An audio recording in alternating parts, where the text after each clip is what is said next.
Good evening, folks. It's your resident ooky spooky girly Alexa, back today to talk yet again about aliens. I have to admit, well, I used to be a lot more skeptical about alien life. As time goes on and I do all this research, I'm much more of a believer. Now, if you don't believe me, I get it, but I think I've done my best to collect the most credible witnesses possible for today's countdown. Oh, you still don't believe me? Well, hypocrite, why don't you stick around for a few minutes and listen? Welcome to the top 5 unexplained alien sightings that even astronauts fear. In 5th place, we have Skinny Bob. Yes, I'm aware this is a controversial series of videos, but I truly believe that there's enough to believe to prove the validity of the clips. A very curious video showed up on YouTube in 2011, showing a collection of leaked videos that allegedly shows an alien being interrogated by some sort of government agency, possibly the KGB. If I go missing tomorrow, y'all know why now. An alien that looks like a typical gray-type entity is shown being interviewed and examined, supposedly as part of some sort of diplomatic exchange. The creature is described as being from the Zeta Reticuli, star system, sent as part of an envoy to discuss matters of mutual concern. According to the videos, the aliens would be escorted by special officers and only meet with high-ranking officials.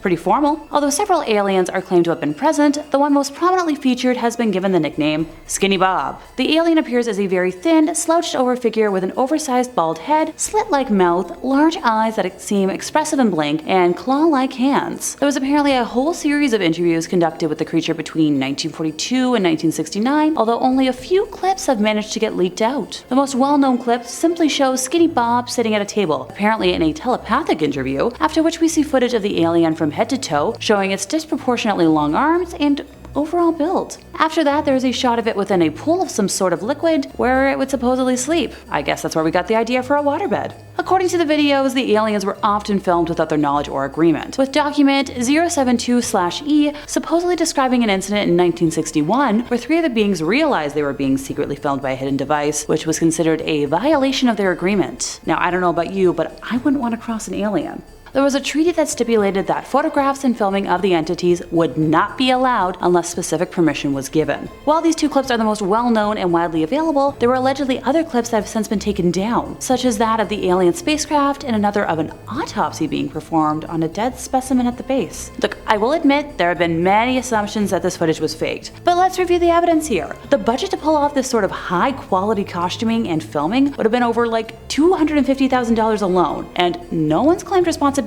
or tried to monetize the footage in any way. Now, this was in 2011 and now it's 2023. It's been a minute. If this was like a tie-in to a horror movie, somebody would have claimed it by now. Many CGI experts and those in the movie industry have studied the footage, and most agree that if it is a fake, it is the work of a studio with a big budget. And as somebody who has worked on big budget movies, no studio is wasting that kind of cash for a hoax. In 4th place, we have a glimmery alien from Florida. Oh, before I forget, from this point on, all stories are from the mouths of former astronauts, who happen to be some of the most credible witnesses of UFOs and alien life out there. They're literally trained in spacecraft identification and screened for mental stability and vision perfection. Take that, skeptics. In October of 2014, former space traveler Adam Maloney was walking his dog in the Pembroke Pines, Florida neighborhood, and came around a curve in the sidewalk and, street. He noticed something unusual and stopped walking, staring at it, trying to figure out exactly what he was seeing. Now, his dog seemed more annoyed that Adam had just stopped. The dog refused to move or bark. I get it. Adam described seeing a figure around 30 feet from his spot in the area between the sidewalk and street. Not facing him, though. It was like skeletal thin, bony, around 6 feet tall with white or light grayish skin, no hair, and something bluish near the ear. He knew immediately it wasn't human when the creature sensed Adam staring, looked over its right shoulder, directly at him, and then looked down at the puppy. Then it suddenly started to run into the middle of the street and then down the next street into the next block. Its knees were apparently backwards, which I'm trying to picture right now, and that is so weird. As it ran, it began to gradually fade, like the edges were only part of what Adam could see. It was glimmering and fading until he just couldn't see it anymore. He never saw it again, but I wonder. In 3rd place, we have the tales of Edgar Mitchel. Edgar was an Apollo astronaut who passed away in 2018 at the age of 85, and he had many theories about aliens that he often shared with the public. He believed aliens are real and UFOs from extraterrestrials have visited us before, publicly stating that he thought there was a cover-up involving aliens and their visits to Earth. As the 6th man to walk on the moon and a NASA astronaut, his theories and beliefs were among the most credible of UFO believers. Not only was Edgar an astronaut, but he was also a test pilot for the Navy, had an MS in aeronautical engineering, and was awarded the Presidential Medal of Freedom in 1970.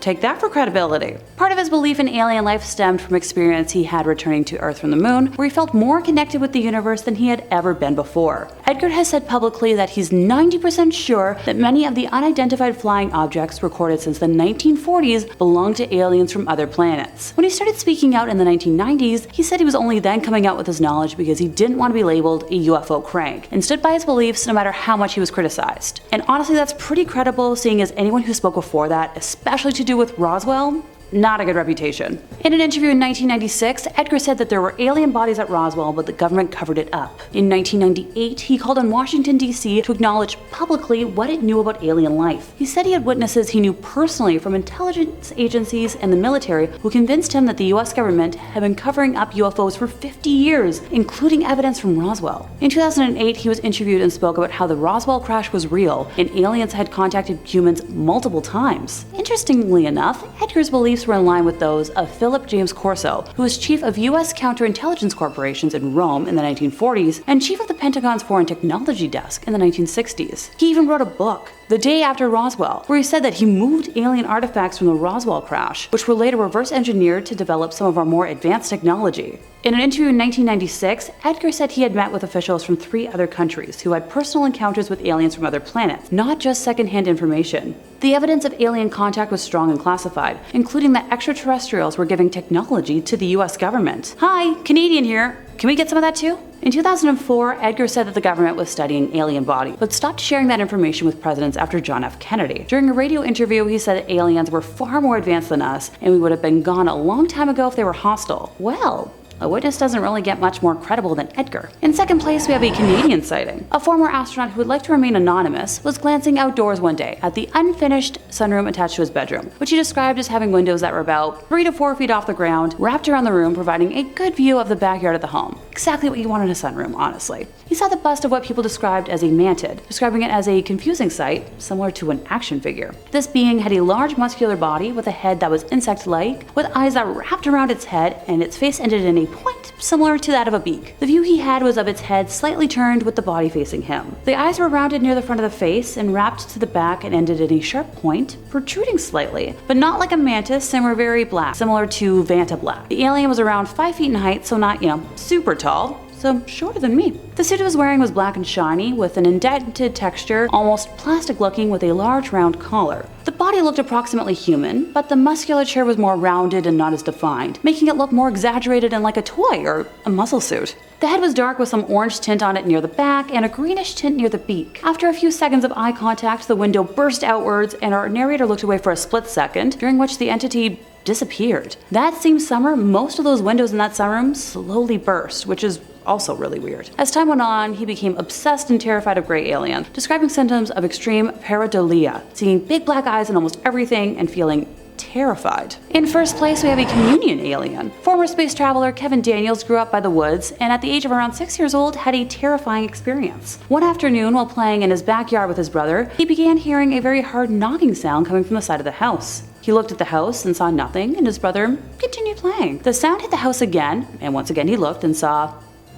nothing. This horrendous sound hit the house for a 3rd time, but this time Kevin felt the instinct to turn his head to the left, facing the garage by the woods. This is when he spotted a gray creature standing partly behind a tree right in front of the garage. He's described it as having an upside-down onion head with large slanted eyes, a small mouth, and nose. It then telepathically communicated directly into Kevin's head, but in a demonic-sounding voice. His brother noticed something was wrong with him and asked Kevin, what was wrong, but Kevin couldn't speak. He couldn't even get his legs to move, describing the fear like nothing he had ever experienced in his life. The alien began laughing demonically in his head, and he described it as deafening.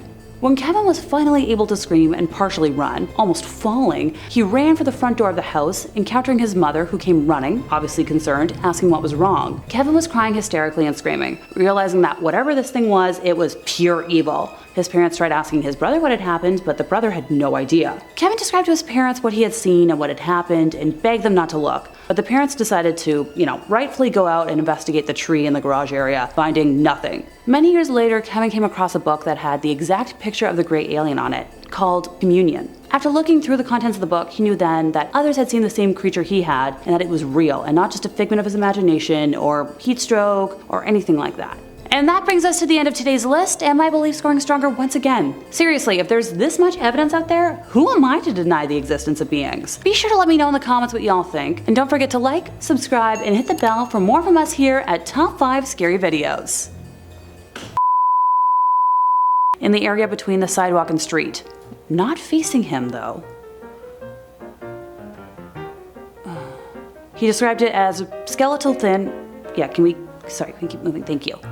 In the area.